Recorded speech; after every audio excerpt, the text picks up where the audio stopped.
বিসমিল্লাহির রহমানির রহিম। সকল প্রশংসা আল্লাহর, সকল ক্ষমতার মালিক আল্লাহ মহান। আসসালামু আলাইকুম আমার প্রাণ প্রিয় সকল ফেসবুকের আপনজন, কেমন আছেন? আমি আপনাদেরই সামান্য একজন কান্তা আপা আবারও চলে আসলাম আপনাদের মাঝে। আজকে হচ্ছে 28/5/2025 সাল। আল্লাহর নামে কাজ শুরু করিলাম। আমি আমার আল্লাহর ঘরে সালাম ও দোয়া পৌঁছে দিলাম। আমার প্রিয় নবীজির রওজা মোবারকে সালাম ও দোয়া পৌঁছে দিলাম। হযরত শাহজালাল শাহপরানে সালাম ও দোয়া পৌঁছে দিলাম। আজমির শরীফে সালাম ও দোয়া পৌঁছে দিলাম। মাইজবান্ডার শরীফে সালাম ও দোয়া পৌঁছে দিলাম। আল্লাহ আপনি নামাজ রোজা ইবাদত বন্দেগী কবুল আর মঞ্জুর করে নিন, আমিন। আমাদের এই প্রতিষ্ঠানটা হচ্ছে বিয়ে শাদির একটা মাধ্যম। আসলে আমার ছবি দিয়ে অনেকেই ফেক আইডি খুলেছে, তো আমি সবাইকে অনুরোধ করব আমার সাথে হোয়াটসঅ্যাপে কনফার্ম হয়ে, মেসেঞ্জারে কখনো কথা বলি না এবং আপনাদেরকেও বলতে না করব, কারণ মেসেঞ্জারে আপনি কখনো ভিডিও কলে কনফার্ম না হয়ে কোনো নিজস্ব কোনো ব্যক্তিগত তথ্য আদান প্রদান করবেন না।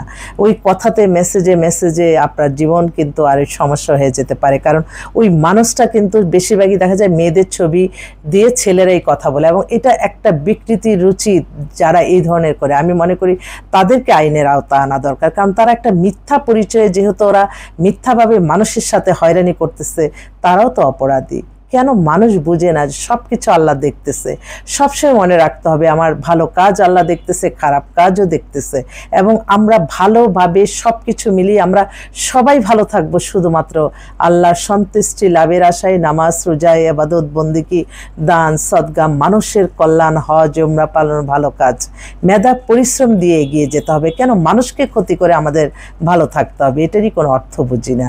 তো আমার এই একটাই ফেসবুক আইডি। আমি আবারও আমার হোয়াটসঅ্যাপ নাম্বার বলে দিচ্ছি, 01783544124।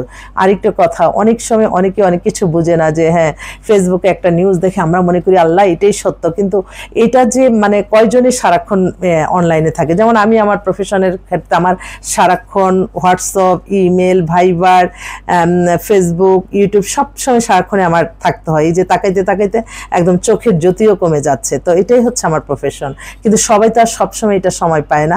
যখনই হঠাৎ করে একটা নিউজ আসলো, মনে করো আল্লাহ সত্যি বুঝি, তখন একটা বিশৃঙ্খলার সৃষ্টি করে ফেলে। তো সবাইকে এতটুকুই বলবো যে যতক্ষণ না টিভি চ্যানেলের নিচে কোনো নিউজ না দেখবেন, কখনো বিশ্বাস করবেন না। আর ফেসবুক একটা রঙিন একটা জগৎ, রঙিন একটা জীবন। এখানে অনেক সময় অনেক কিছু ফেক হয়ে যায়। সেজন্য এটা যাচাই বাছাই করে বাস্তব আপনারা দেখে তারপরে বিয়ে শাদী সম্পন্ন করবেন। আর বিয়ের ক্ষেত্রে কখনো ভার্চুয়ালি দেখে কখনো ডিসিশন নেবেন না। যেমন আমি ফেসবুকে আসি অনেক সময়, এটা হচ্ছে আপনি ফিল্টার দিয়ে ছবি দেই, এমন জায়গায় গেলাম, ফাট করে একটা ছবি দিলে সে, কিন্তু ওইখানে আমার কোনো কিছুই নাই, কোনো অস্তিত্বও নাই। তো এই যে এগুলি দেখে মানুষ, কিছু মানুষ ওরই আল্লাহ মনে করে যে আল্লাহ কি সুন্দরী, বাস্তব কিন্তু তা না। বাস্তব অনেক কঠিন। একটা মানুষের সব কিছুই দেখতে হয়।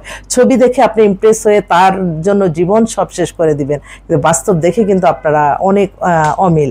তাই বাস্তব দেখে মানুষকে ভালোবাসবেন, ভার্চুয়ালি কোনো ভালোবাসা সৃষ্টি করবেন না। আর বিয়ে শাদীর ব্যাপার, তো বিয়ে শাদীটা সামনাসামনি এসে দেখে করলেই সবচেয়ে ভালো হয়। তো আমি সবসময় আল্লাহর কাছে হাজারো লক্ষ কোটি শুকরিয়া আদায় করছি যে আল্লাহ মহান মানুষের কল্যাণে কাজ করার তৌফিক দান করেছে। তো আমি সকলের কাছে দোয়া চাই, সবাই দোয়া করবেন, এবং আমার এই ভিডিওটা যাতে কোনো খারাপ লোকের চোখে না পড়ে, এই দোয়া আমি সকলে চাচ্ছি। কারণ মানুষ ইদানিং একটু হিংসার, নিজের হিংসাটা মানে পূরণ করার জন্য একটা ভালো মানুষকে অনেক সময় ফাঁসিয়ে দেয়, এবং একটা ভালো মানুষের নামে মিথ্যা কাল্পনিক গল্প বানিয়ে হয়রানি করে। তো এগুলির জন্য কিন্তু আল্লাহর কাছে জবাবদিহিতা করতে হবে। কেন মানুষ বুঝে না? এক একটা মানুষ আল্লাহ এক একভাবে তৈরি করেছে, এক একটা মানুষের ভাগ্য এক এক রকম। আরেকজনকে হিংসা করে আপনি তার ক্ষতিগ্রস্ত করলেন, সম্মানহানি করলেন, তার ব্যবসা বাণিজ্য রিজিক নষ্ট করলেন, আপনার কি বেনিফিট? এটার জন্য আল্লাহর কাছে জবাবদিহিতা করতে হবে, সত্যের পথেই থাকতে হবে, মেধা পরিশ্রম করে এগিয়ে যেতে হবে। কখনো অহংকার করবেন না, ক্ষমতার লোভী হবেন না, কখনো স্বেচ্ছাচারী হবেন না, মানুষের কল্যাণেই থাকতে হবে। আমরা হচ্ছে পৃথিবীর শ্রেষ্ঠ ধর্ম, ইসলাম ধর্মের আমরা মানুষ। আল্লাহর কাছে তার জন্য হাজার লক্ষ কোটি শুকরিয়া আদায় করবেন।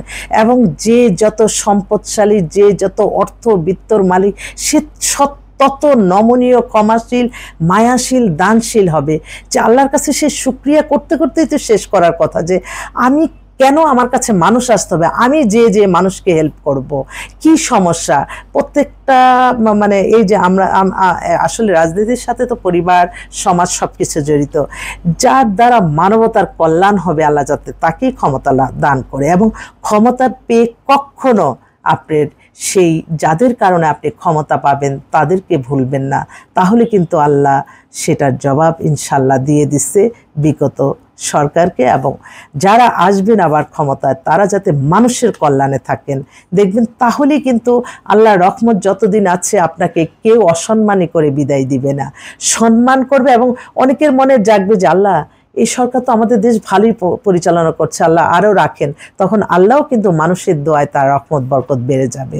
সেজন্য স্বেচ্ছাচারিতা না, ক্ষমতা লোভী না, যে যতক্ষণ যে চেয়ারে আপনি মানুষের কল্যাণে কাজ করতে পারবেন ততক্ষণই থাকবেন। নিজে তো বিবেক আছে, নিজের কি, যেমন আমি আমার প্রফেশন, আমি যেদিন জানবো যে আমি এত মানুষের দায়িত্ব নিয়ে আমি কোলাইতে পারতেছি না, মানুষ কোনো আমার দ্বারা উপকার হচ্ছে না, আমি নিজে থেকেই সরে যাব। এই সরে যাওয়ার মন মানসিকতা থাকতে হবে। আমি আমার ক্ষমতা, আমার অর্থবিত্ত আমি নিজের পরিবার নিয়ে ভোগ করলাম, আমার দ্বারা কোনো মানুষের কল্যাণ হলো না, তাহলে সেই মানুষের কি মূল্যায়ন? আমি সামান্য ক্ষুদ্র প্রফেশনে আছি, আপনারা দোয়া করবেন যাতে মানুষের কল্যাণে কাজগুলি করে যেতে পারি। কোনো ভুল হলে ক্ষমা করে দিয়েন, কারণ মানুষ তো আমরা সবাই তো সব জানতা না, তবে হ্যাঁ যেটা সঠিক সেটা বলতে হবে।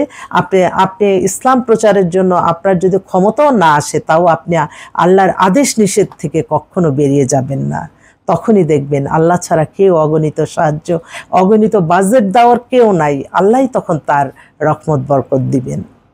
সবাই ভালো থাকবেন। আমার কিন্তু এই আইডি ছাড়া আর কোনো আইডি নাই, ঠিক আছে? আর ওই ফিল্টার ছবি দেখে কেউ যাতে পাগল না হয়। 60 বছর বয়সে এসে মানুষকে জন্য না, নিজের ভালো লাগার জন্য হয়তো একটু ছবি সারি, কোথায় গেলাম একটু ছবি সারলাম, এছাড়া আর কোনো কিছু না। ফেসবুক একটা রঙিন জীবন, রঙিনভাবেই আমরা অনেকে দিই, কিন্তু বাস্তবে তো অনেক কঠিন, এটাই বাস্তব। আসসালামু আলাইকুম।